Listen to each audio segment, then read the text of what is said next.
Hey guys, and welcome back to The Legend of Zelda Ocarina of Time 3D. In this episode, we're going to be taking on the Fire Temple. It's time to get hot, and I will keep on our tunic because we'll end up suffocating and dying within the heat if we do put on anything besides this red tunic. But hey, look at this! It's Darunia. He's alive. He is safe. Okay, come out of here so we can leave this place because it's really hot. Who's there? Is that you, Link? Oh, it's really Link. You've grown so big since I last saw you.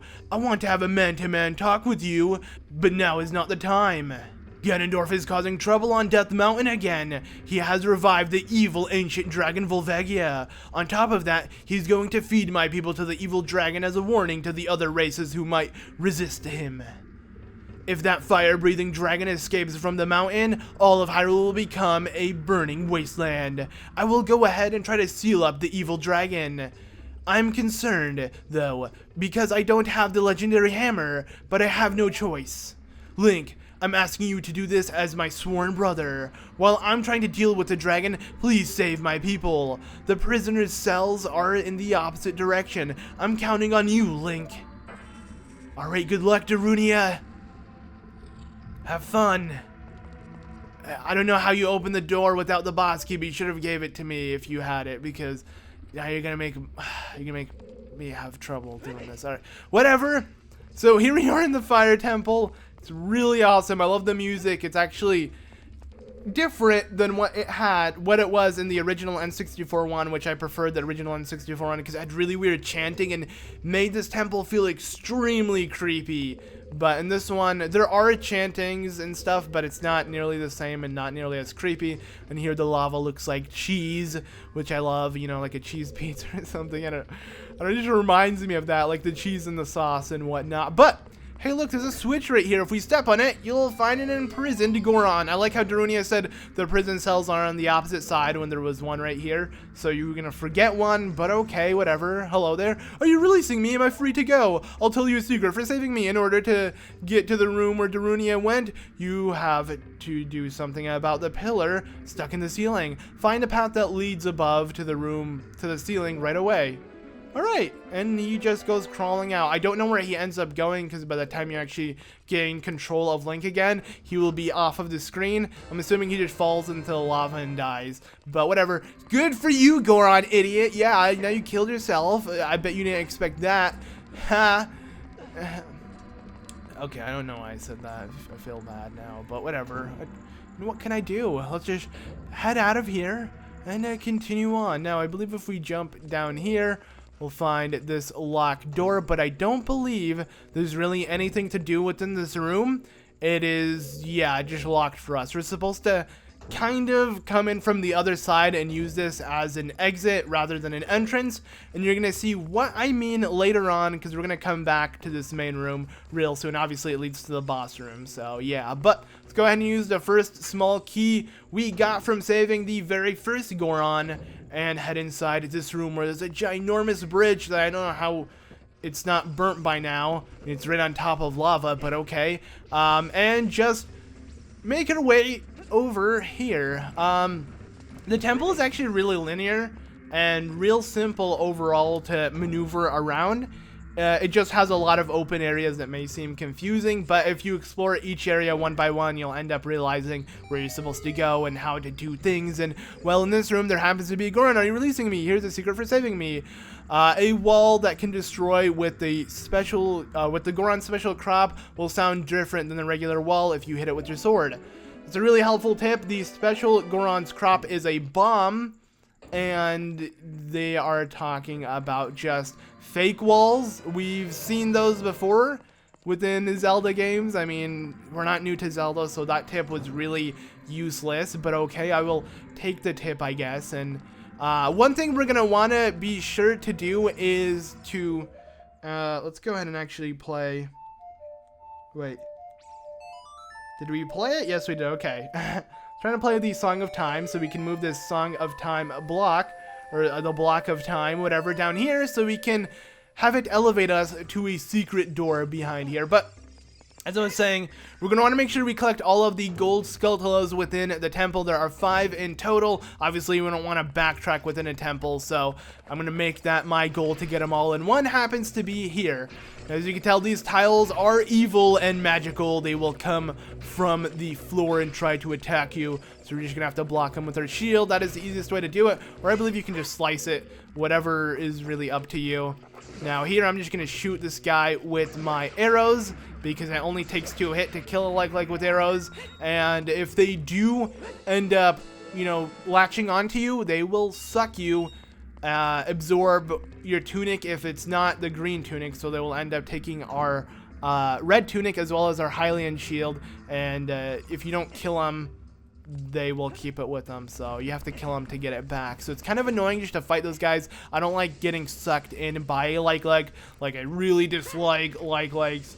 Haha, you get it? Okay, yeah, whatever. But yeah, so I try not to deal with them. You know, if I can hit them with a ranged weapon, I will. It's usually how I want to do it. But ignore the bubbles that jump up and down and just continue making your way to the opposite side of the room. And this is where I guess the Goron tip comes in handy. Sounds different. As you can hear, when Link hits like that, it just sounds completely off than a normal wall. So let's go ahead and place a bomb like this. I guess see what happens. I don't think the shield actually prevents you from getting hurt from a bomb, yeah. At least in this game, so I don't know why I did it. I guess it's to prevent that whole bomb glitch that was super popular in the N64 version of the game. But whatever. Let's go ahead and speak to this man, so... Are you releasing me? Am I free to go? Okay, what is the secret? There are switches in the temple that you have to strike to activate, but you can also jump and use the Goron crop to do the job. So, bomb switches. Cool. You actually hear the door. Whoa. Like you heard the door sound effect opening or something. That was kind of cool. So it gives you that feeling that he did leave and then he fell into the lava and died. So that's cool. I'm glad you were able to at least exit the room before dying, you stupid Goron.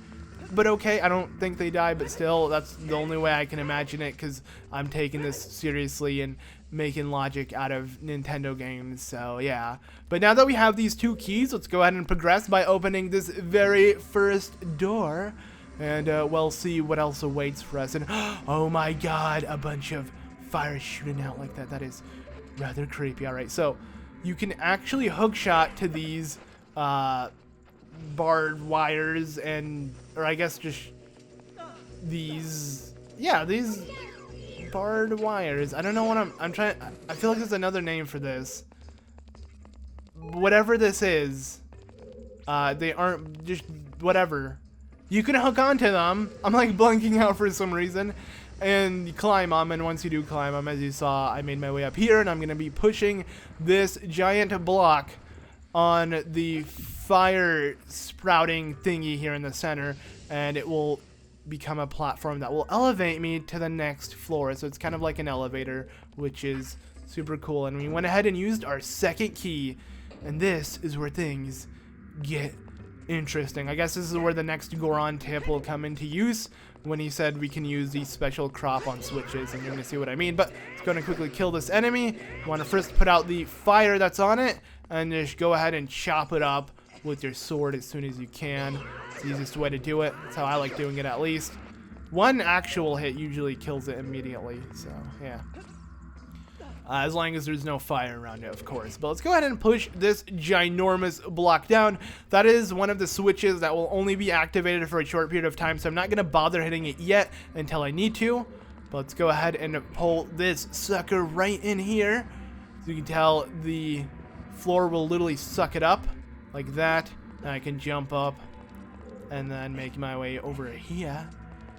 And just like that, by climbing this, you'll notice, oh no, a wing of fire, that's blocking the path. What am I supposed to do? Well, you actually want to drop a... Okay, that was a horrible bomb, and I'm going to get myself hurt. Oh, I didn't. I guess if you angle it correctly... Oh, let's go ahead and throw this one. If you angle it correctly, you can still... Really? You can still avoid the attack. Oh my god, really? I am so bad at this. I'm trying to be precise and drop a bomb right under the platform I was standing on.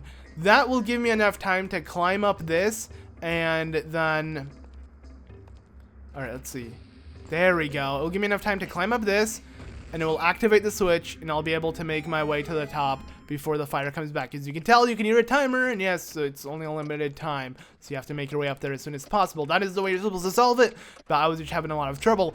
I do believe, though, quickly going back to a statement I said earlier, I do believe you can actually still do the bomb glitch, which speeds you up and such, so yeah, I take that back, saying that you maybe can't do it within this game, because I'm pretty sure you can, and I don't want people yelling at me saying, no, you can still do that glitch.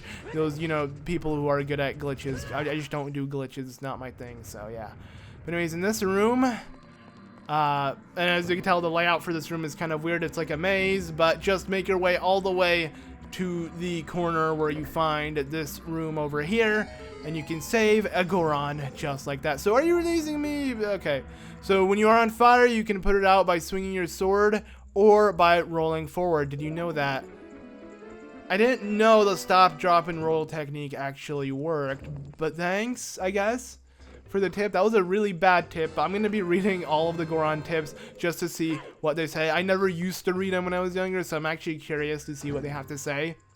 And so far, they seem to be lacking quite a little bit, so yeah, it's kind of disappointing. But you hear that, my friends? You hear that scratching? Yes, there is somebody hiding. It's actually a Skulltula. Let's go ahead and kill it. Do a backflip. Oh, yeah. Just like that, we got ourselves, I believe, our second Skulltula within the temple. We have 3 left. All right, so now that we have the small key, do not use it yet. You should make your way to the opposite side of this room where we're going to find another Goron that can be saved. So, hello there, friend. What kind of tip do you have to say? So are you releasing me? All right. So in this temple, there are doors that fall down when you try to open them. When one of these doors starts to fall, move. Really? It's going to fall on me, so most likely I got to move. What he means by that are fake doors that will try to attack you. There's, I believe, only one within the temple, so that tip is really misleading. It makes it seem like there's a lot, but there's only one, so yeah.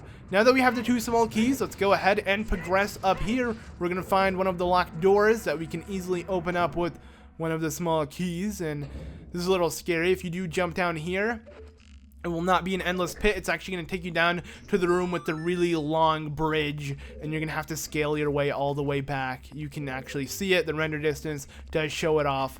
So, yeah, be careful with what you do, but I didn't fall, so I'm happy, and I'm going to go ahead and open up this chest where I believe we're finally going to be getting the really lousy and crappy dungeon map. Yeah. Actually, the dungeon map isn't that bad within this temple, I guess. Kind of, sort of, so I'm not going to complain too much. But now that we do have the dungeon map, ignore those hearts. I mean, they're baiting you to fall.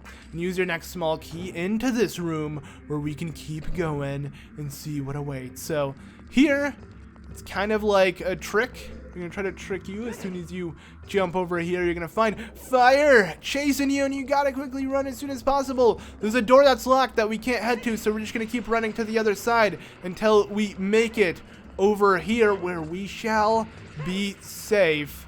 And that is right here. So now we are safe. We don't have to worry about the firewall coming towards us or hurting us. And well, let's go ahead and open up this door and see what's inside of it. So